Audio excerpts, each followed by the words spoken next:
I sat locked in the sky car with Pallet for the next 40 minutes as the others searched the remaining buildings for any pony. Thankfully, none of the other buildings were booby-trapped as extensively as this one. My hearing had greatly improved within the time, but the headache got worse, and was thudding away painfully.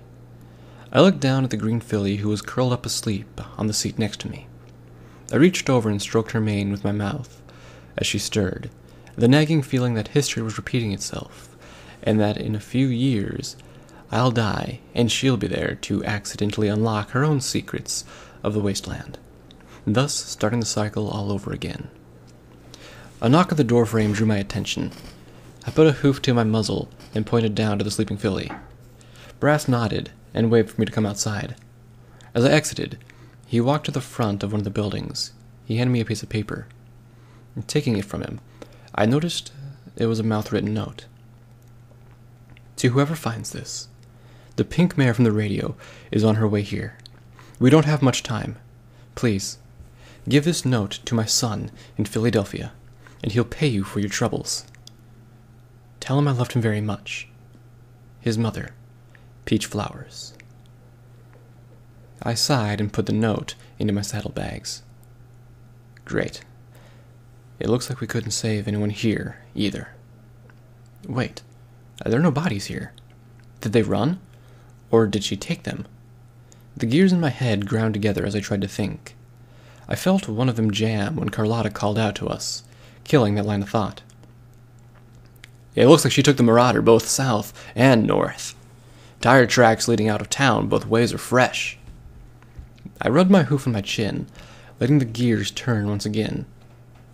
Why would she go to the factory? I don't think there's anything pre-war there of any use. My mind brought up something about 42's speech. She called herself a supervillain in it. So maybe she was trying to mislead us? Is that even a thing supervillains do? Thinking is hard. I flopped the ground next to Brass, softly whining. Are you okay? His suit spoke with a normal level to me, thanks to the speaker system. I nodded and held my head. If I didn't think of the answer of what to do, I just know more ponies would die. And I don't need any more blood on my hooves. I was interrupted by a light tapping on my head, and I looked up to the bright green eyes of the Pegasus filly. Here, she shouted, as she scooted over a half-eaten box of sugar apple bombs to me. They always make me feel happy when I'm mad or sad. Try it. I smiled softly at her. She'd been through so much in the past 48 hours, and yet, here she was, giving me better life advice than any pony I'd ever met. I put my muzzle in the box, tipping it back and chewing on the sugary substance, relaxing slightly. Skyline flew down from the roof of one of the buildings. She looked worried. Well, that's always how she looked. To be honest, she looked less worried than when I wanted to run off and do something stupid, but still more worried than usual. It's like they just all up and left. I didn't find any clothing or food left over. All I found were some assorted weapons and ammo in a safe, along with this. She pulled a thin, square box from her bags, laying it on the ground out in front of me. I thought you might want to listen to it. You having the only pip-buck and all. I perked up. That's right. Maybe we'll find the location of some emergency bunker the townsfolk could have hidden in. I put it in my saddlebags, and as I got back to my hooves, letting the near-empty cereal box slip off to the ground. I think we should park this sky car on the roof and camp out for the night. If she comes by in the Marauder, we'll hear it. Otherwise, let's wait till morning. I said with a yawn, thinking to myself, I really needed to figure this out. But with everyone and everything that had gone on today, my body was screaming for rest. I figured that even 42 needed to sleep sometime, so why couldn't I? The others seemed to be in agreement. We all needed rest. So we huddled together inside the silver tube as the chilly night air brought with it the first frost of fall. The night went slowly, seeing as there were no dreams of warm, sunny afternoons on grassy hills. The only thing I had was the dark and cold black of nothing between the bursts of dark and cold night. I groaned and shivered as my eyes shot open, fully awake. I looked around to see I was alone in the sky car. Greatly confused, I slowly got to my hooves and walked to the window, thinking maybe they went to make a fire. As I peered out, I could see a yellow mare with a long black mane standing near the edge of the building. She seemed familiar, somehow. I noticed she seemed to be looking over the edge into the darkness, slowly leaning forward. Shit, she was going to fall. I used my shoulder to throw open the door, galloping over to her as she tumbled and disappeared over the edge. I skidded to a stop, looking over it. The ground wasn't there, just a bottomless pit of darkness. Turning around, I froze as I stared into the lifeless eyes of the yellow mare, a bleeding hole in the center of her skull. She spoke with the wind as it whipped by. I was the first one you murdered. I was paralyzed with fear. I stood there, afraid to move, as she reared up and pushed me over the ledge. I screamed as I fell away into the darkness that consumed my vision, swallowing me whole. I awoke with a jolt, thick, beating sweat, and hyperventilating as I looked around. The faintest hints of light shone from outside, and my friends were all sleeping next to me. I stared at them as my heartbeat slowed and I could breathe again. Skyline turned over and eyed me still half asleep. You alright? Did I hear something? She let out a soft yawn and cracked her neck as she sat up. I couldn't tell her it was just a dream. If I told her that, she'd start worrying about me. And if she did that, she wouldn't worry enough about herself. And if that happened, she might get hurt. And if that happened, it would be all my fault. I couldn't live with myself if I caused her to get hurt. So I can't let in. Yeah, just, thinking. I cringed at my explanation. I probably could have thought of some better lie, but my mind was still running a mile a minute. It's nothing. Suit yourself. I'm no therapist, but you need to talk about things instead of bottling them up, she said with a shrug before getting up and opening the door. I deftly stepped between brass and pallet, slipping through the door without a hitch. I can do that shit, but I can't seem to avoid getting into trouble. The hell is wrong with me? I looked up to see Sky standing on the ledge, looking out along the horizon. My heart skipped a beat as my brain tried to tell me that she was going to fall. That was just a bad dream. Get a hold of yourself, Backlash. Oh, I meant to give you something I found back in Ponyville. It was in a safe wall at the old spa for some reason. But I thought you could use another gun.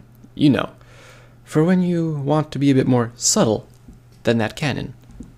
She dug into her saddlebags, drawing out a long rectangular-shaped shotgun. A very well-kept model, IF-41. This model semi-automatic shotgun was one of the most durable ones ever made. I looked it over, before taking it in my mouth, noticing a red heart etched into the side of the receiver. My pip-buck told me it was called Heartstopper. It had 4 shells currently loaded. I put it into my saddlebags and beamed a wide grin to her before giving her a strong hug. As the sun climbed over the horizon, Sky and I smiled and watched as the light reflecting off of the coat of the frost of the entire wasteland had rainbows of color etched out into the barren desert as everything seemed to shimmer brightly. Wow, it's so pretty! An overly squeaky voice called from behind us. Pallet ran over to the edge of the roof and gasped as she took in the awesome sight. Carlotta stretched and looming over her as she looked on, with a smile on her beak. Her eyes seemed softer than normal, almost like she was happy.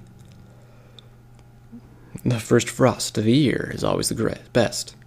Just give it a minute, then the sun will hit it just right, Carlotta said, genuine wonder bleeding from her words. Sure enough, as the sun reached up, touching both the horizon and the bottom of the cloud cover, the gray above was suddenly transformed into a shimmering sea of colors, rainbows bouncing off the glowing blanket of the ground and back up. I had never really seen how beautiful it was before. And maybe it never was. Maybe it was just the fact that we were sitting in this exact spot on this exact day with these exact friends. I wasn't sure if after the last week I believed in fate, but I was damn sure that no matter what happens in these coming days, this is what made it worth it all. As the sun rose just above the horizon, the wasteland turned back to its normal brown and grays, the flood of color gone again. I heard a rustling behind me, and turned to see Brass stumble out into a yawn. "Morning, guys. Did I miss anything?" We got ourselves together fairly quickly, managing to all grab a bite to eat before heading out again. Skyline made the point that, with no bodies, the ponies were probably managing to get out before 42 showed up. I agreed and decided that we should head south to Reference Point. If she was looking for something from way before the war, there was a better chance information about it could be hidden at a ministry facility. The morning was colder than I'd expected, even as we flew through the air towards the forest's facility. I flipped through my Pipbox inventory screens before reaching a section labeled Notes. A written tutorial popped up, and information informed me that any written letters or audio logs I found were automatically transcribed into its memory. And speaking of which, how much memory did this thing have?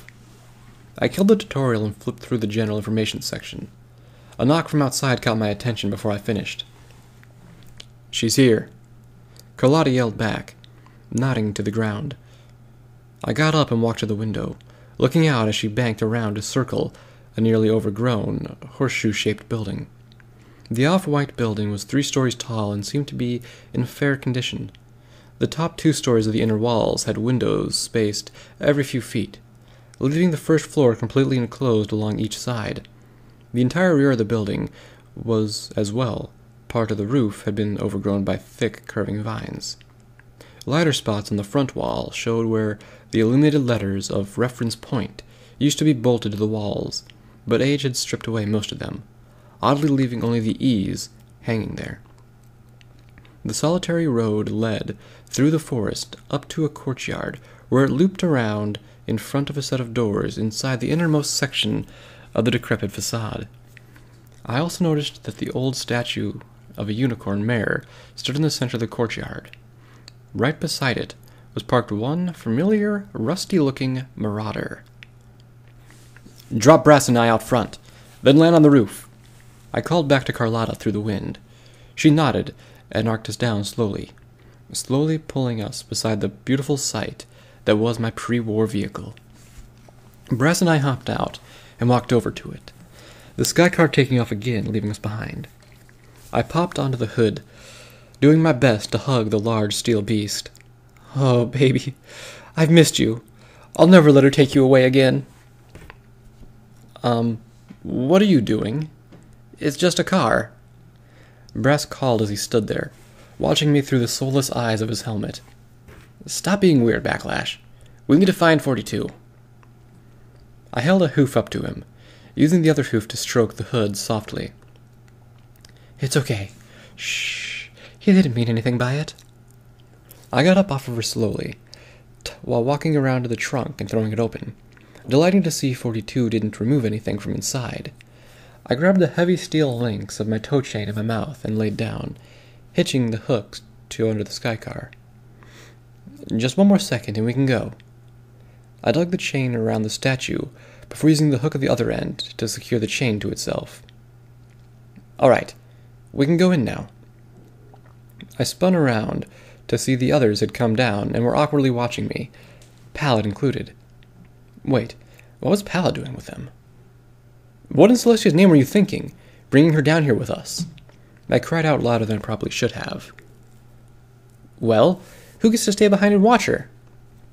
Skyline crossed her hooves and turned her muzzle up at me. I scrunched up my muzzle at that. It was a good point.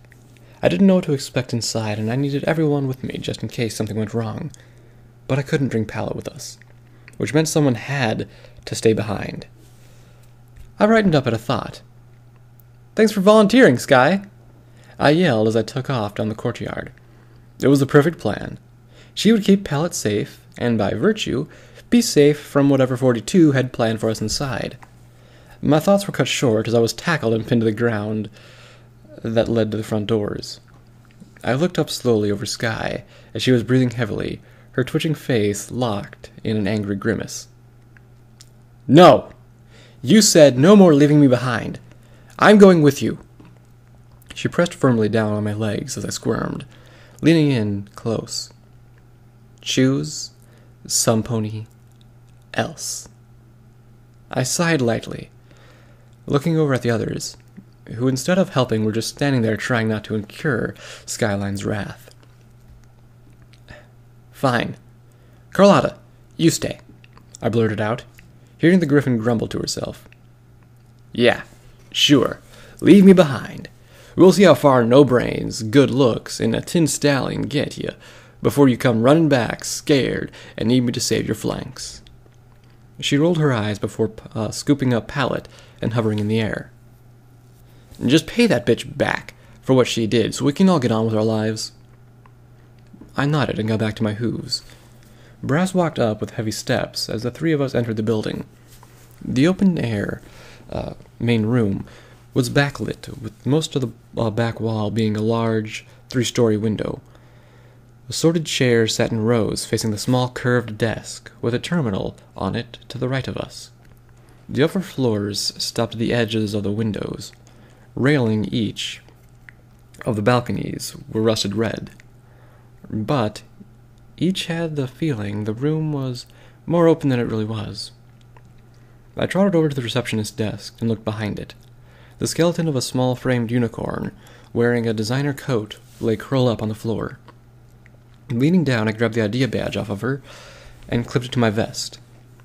I looked down at the name, Evening Breeze, printed in bold, light lettering, hoping that the magnetic strip on the back still worked. I looked up as the fan from the terminal of the desk kicked on. I looked the gray computer over, and as it turns out, it was still working. I used my hoof to wipe away the grime that had built on the surface, until I could see the olive-green interface more clearly. What was displayed looked to be a collection of short messages as Brass and Sky came over to see what I had found. "Do we really have time for this?" Brass's speaker reverberated inside the open room, making me cringe softly. "What if one of these mentions what 42's looking for? We can't pass this up," I replied, hitting the key bringing up the first entry. IOM, number 1523. "Did you hear that Daisy broke up with her special Some Pony on Hearts and Hooves days? I always knew she was that cold-hearted, but that's just downright evil. I'm sure I'd get fired if I said this to any pony else, but I'm certain that the zebras aren't even that cruel. MC."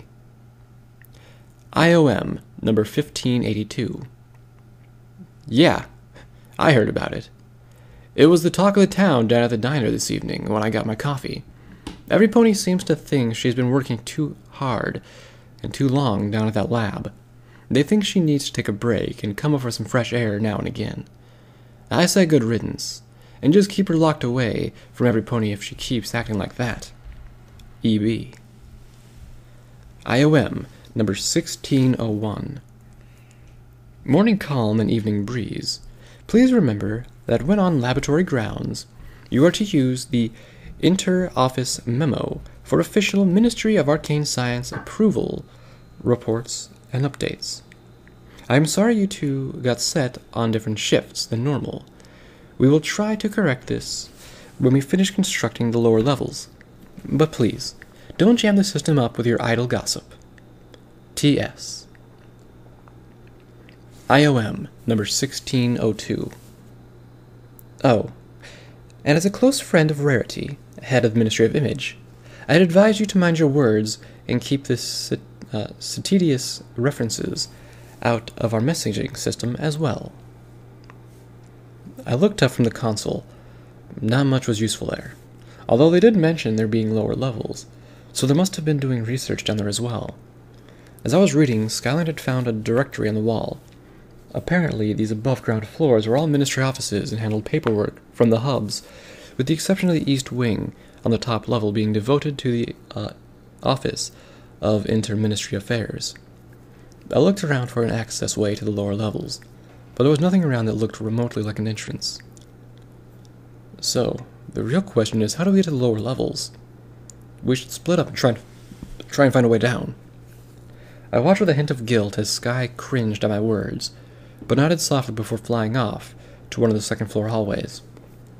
Brass stomped noisily towards the hallway across from me, his armor clacking off the stained white wall tiles.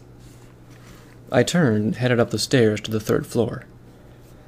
The lighting on the highest floor seemed to be in the worst shape due to water damage, as was the carpeting. All that was left of it was a red-tinted mush that squished loudly under hoof, and made my pip-bucket click softly every now and again. A whirling sound caught my ear from around the corner. I leaned my head out slowly, spotting a turret with a short barrel and camera hanging from the ceiling, maybe 15 feet away.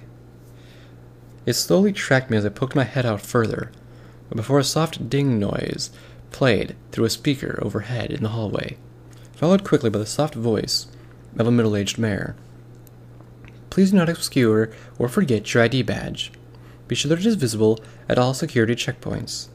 Thank you for your cooperation. I walked out into the middle of the hallway, playing along as I showed the dead receptionist's badge to the turret, the camera tracking as it was held in my mouth. The gun's autoloader whirled and clicked as it loaded itself.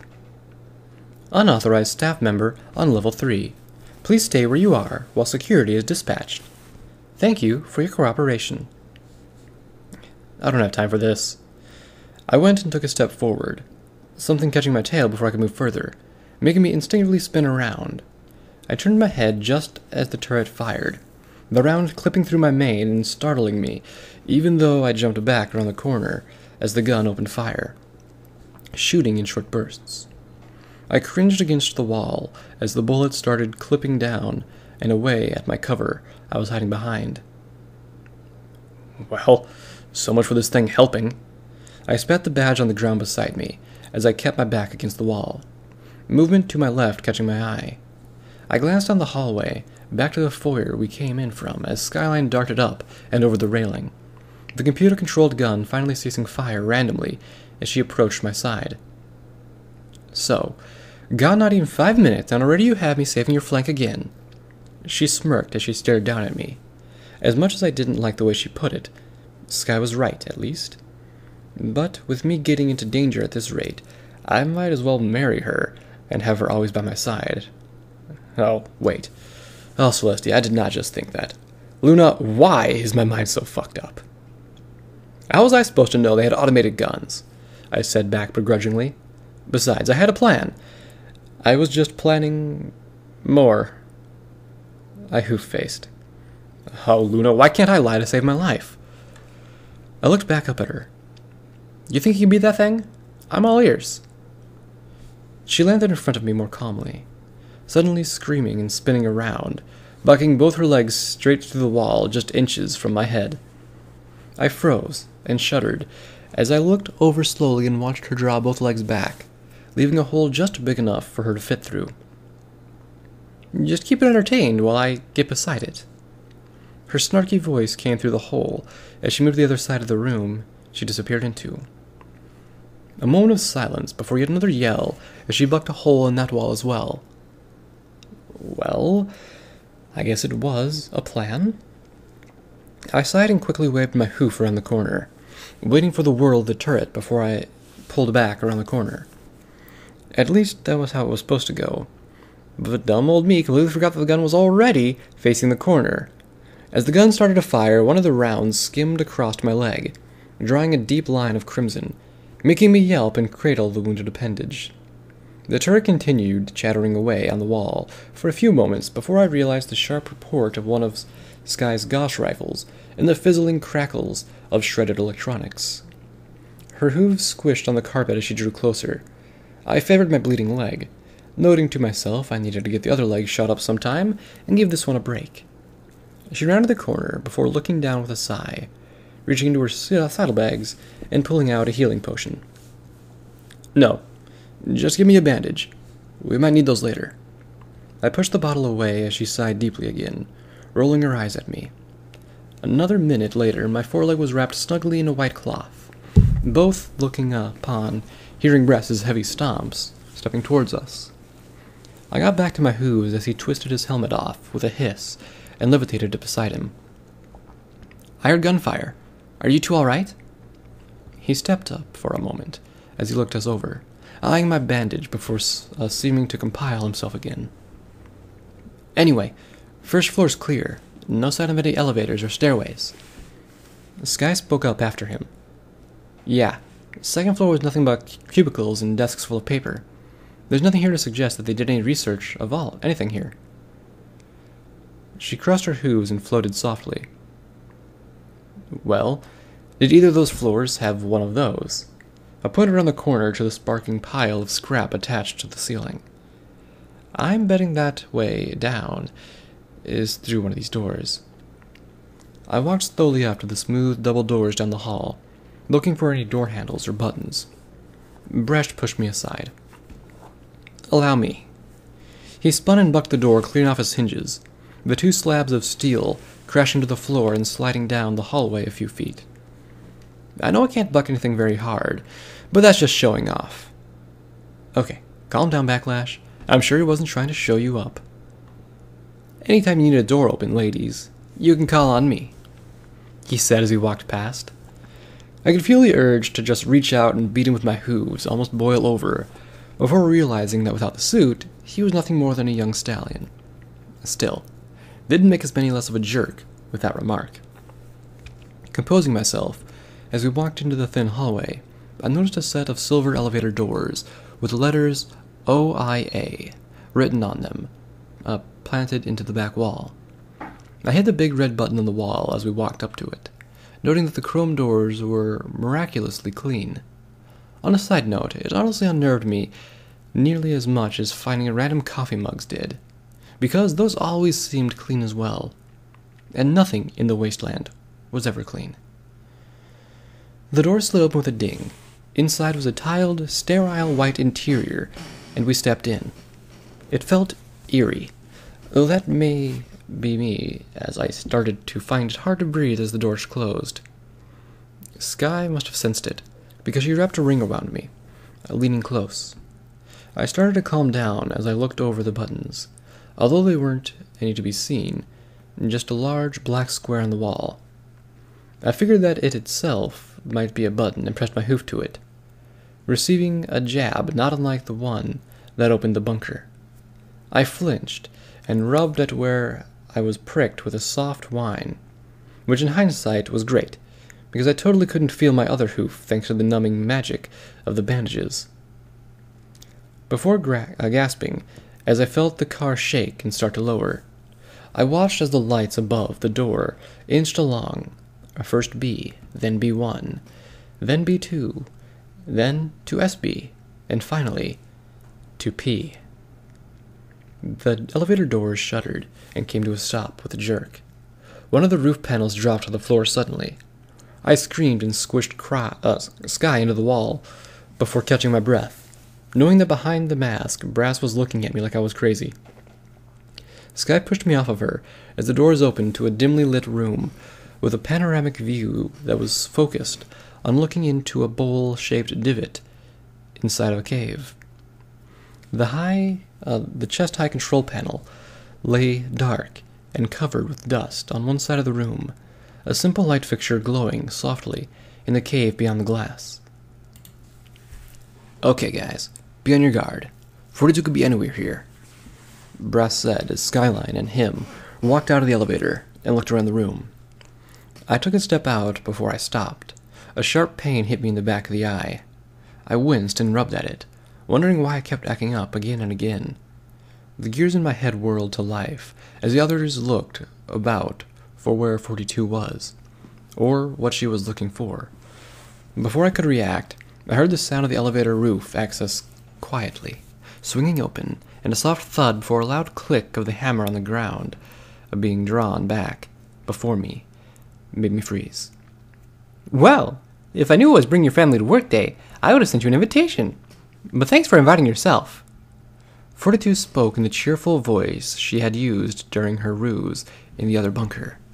Now, why don't you just walk straight on back here with me, and we can have a nice talk about my reunion plans? Doesn't that sound like fun? I sighed as I watched Sky and Brass spin to see her. Brass's minigun spinning up slowly. 42 grabbed around my neck and pulled me close to her, somehow using her other hoof to hold the revolver she had to my head. You know what? Not even asking anymore. Pinkie Pie is the answer, even with her clones. Now, you wouldn't want to accidentally hurt poor Backlash, would you? She seemed to tense up for a moment as we stepped back into the elevator. Now, I know you will be a good little ponies, and stay put. She pointed the revolver at Sky and fired, hitting her square in the chest. I couldn't even scream. I just froze as the world went quiet for a moment. The mare I called my sister dropped to her knees, her blood staining her red coat dark as it flowed down to the ground. But I just have to make sure you do get away. The thick doors closed with a clack as I wrestled myself out of her grip. I'll fucking kill you! I screamed as I squatted down to tackle her, which was the wrong move because she just stood there with that bored look on her face as the gun pressed against my temple. She pulled the hammer back again for emphasis. The elevator jolted sharply before we started to rise to the surface. You might want to rethink that action over first. She replied without even shifting her gaze. Because I know you don't really want to kill. You aren't the type of stallion. I could see it in your eyes the first time we met. She turned and looked deep into my eyes. Been getting nightmares yet from the ones you've killed? As much as she knew she was the exception to the murder rule, she was right. I'm not a murderer. The nightmare from the night before flashed in my mind. I remembered the yellow mare was amongst the dead in Ponyville. My mind wandered to the faces of the others who had been buried, and then to the faces of the raider I killed with a party cannon.